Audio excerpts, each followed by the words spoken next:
When people think of emotions, they usually think of how they're feeling on the inside, that is, their intrapersonal emotions. However, one of the most important functions of emotion is their social signaling value.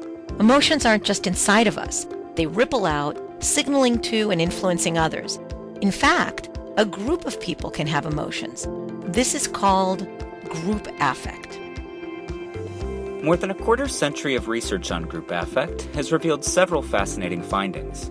First, we know that people working in groups tend to feel similar emotions at a given point in time. When a group of people work together, their emotions tend to converge, leading to shared collective-level affect, or group affective homogeneity.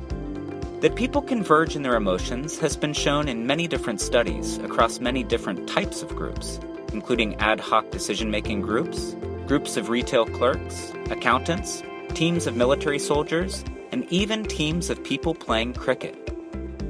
Several forces pull group members' emotions together. The first is emotional contagion, in which people catch each other's emotions like a virus. Even from the time we are infants, we mimic one another's facial expressions and body language, leading us to actually feel the emotions of the others around us. The second force is emotional fit. People are attracted to and selected into groups because their emotions are already similar. When they don't fit, they leave. A third force is exposure to common events. During the course of their work, group members regularly share experiences together, such as receiving outstanding performance feedback or learning that their company will have layoffs. Common experiences yield common emotions among group members. Last, group members may experience and express similar emotions because they work within a strong organizational emotional culture. The underlying assumptions, values, and norms regarding what emotions people should show and the emotions people actually do show in a group. A second thing that we know about group affect is that positive group affect, shared feelings of happiness, enthusiasm, and excitement, for example, is usually good for groups. Shared positive feelings are linked to group members' satisfaction, cooperation, engagement, and even better group performance. For example, the positive mood of sales managers and their teams was positively associated with customer service quality in a retail setting. And in long-term care facilities, a strong emotional culture of companionate love, when the organizational norms are for employees to express affection, caring, compassion, and tenderness among themselves, was positively related to greater staff engagement and less burnout, which also enriched patient quality of life and family satisfaction. In contrast, negative group affect, such as shared feelings of sadness, anxiety, or frustration, has more complex effects on group dynamics.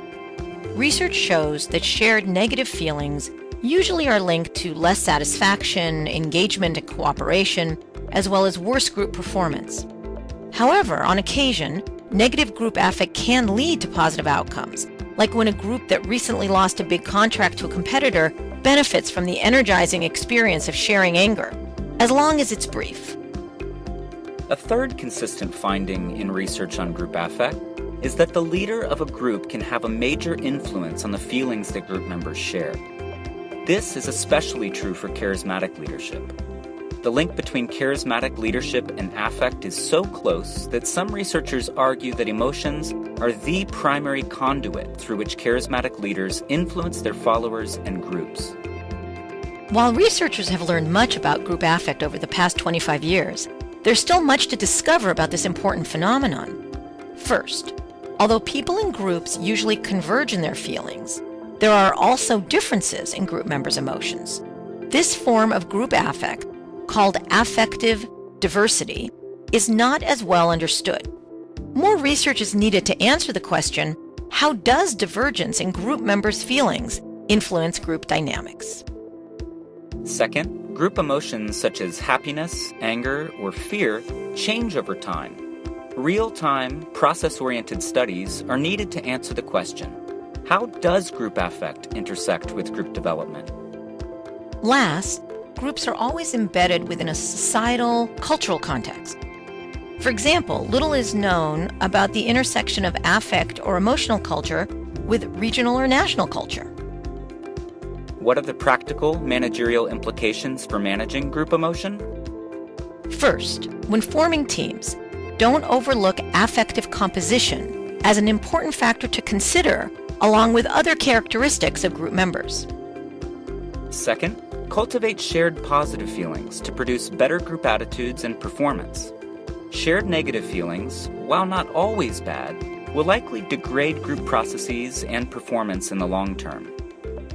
And last, because leaders and managers in particular can infect others with their feelings and also create a distinct emotional culture, they are a powerful and perhaps primary driver of a team's mood.